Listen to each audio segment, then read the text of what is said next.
Hi Peter, my name is RJ. I'm one of the student dietitians here at Griffith University. Thank you so much for coming to see me today, and so nice to finally meet you.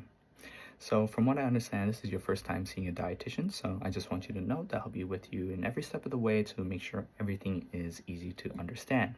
So what I gathered from your GP is that you have a history of high blood pressure, and you're looking to see what you can do to help bring it down without the use of medications. Is this correct?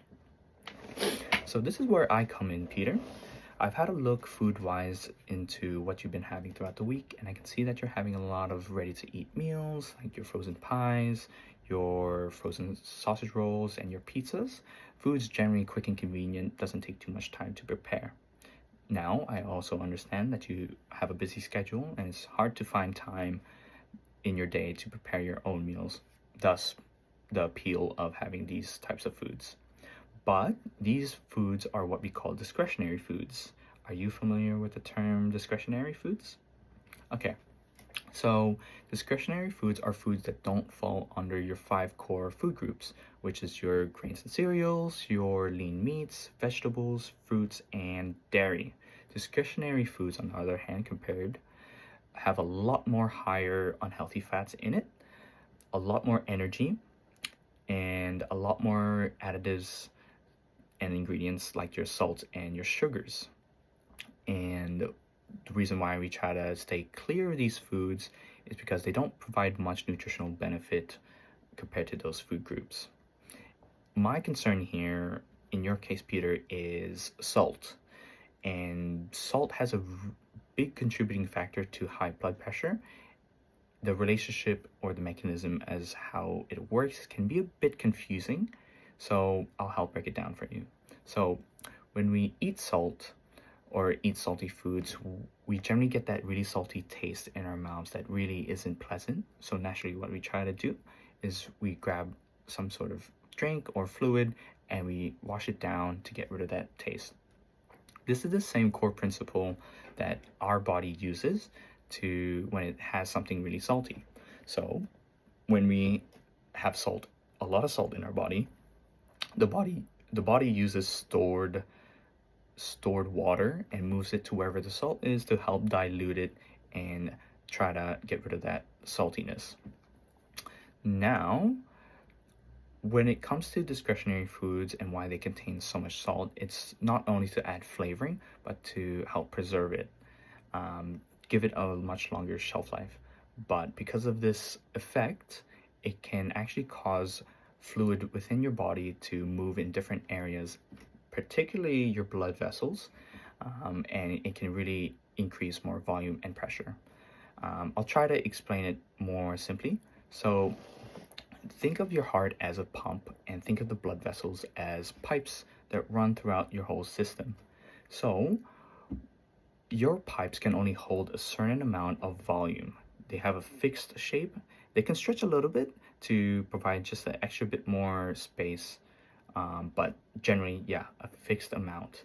And your heart can only work within that certain limit to whatever is limited by the size of your pipes. When we try to introduce things like salt, it brings with it water. And salt, when we consume salt, enters our digestive system and gets absorbed into those pipes. And it brings with it more water to the pipes, and it occupies more space than what the pipes can actually handle or provide. So what happens is that more salt means more water coming into the pipes, which means more space is being occupied, starting to stretch the pipes and apply more pressure. In worst case scenarios, it can actually cause damages to the pipes and even cause it to burst, which is not ideal. Does this make sense so far, Peter? Typically, we have a general limit to how much salt we should be having each day to help prevent these types of situations, which is about 2,000 milligrams or 2 grams of salt per day.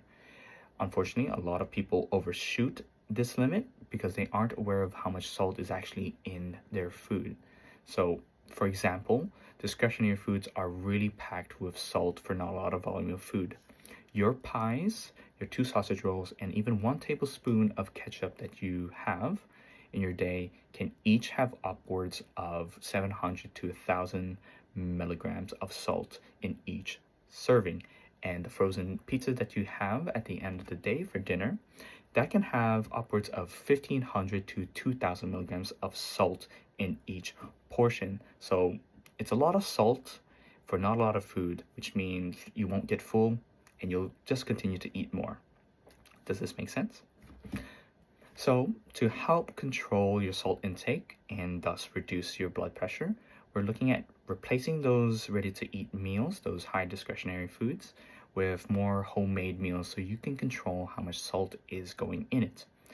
I first suggest maybe swapping out your pizza for dinner with a homemade chicken and rice bowl, which should have about 300 milligrams of salt, and maybe replacing your pies with a homemade quick and easy wholemeal chicken and veggie sandwich, which should only have 200 milligrams of salt. So this is removing a bulk of your salt intake, reducing, which should hopefully reduce your blood pressure. And it's really important we try to target this, as over time, prolonged high blood pressure can really cause damages to your heart and create problems such as cardiovascular disease and even diabetes. And I understand this can be very daunting to incorporate all these changes in a short amount of time, so that's why I prepared some sources for you.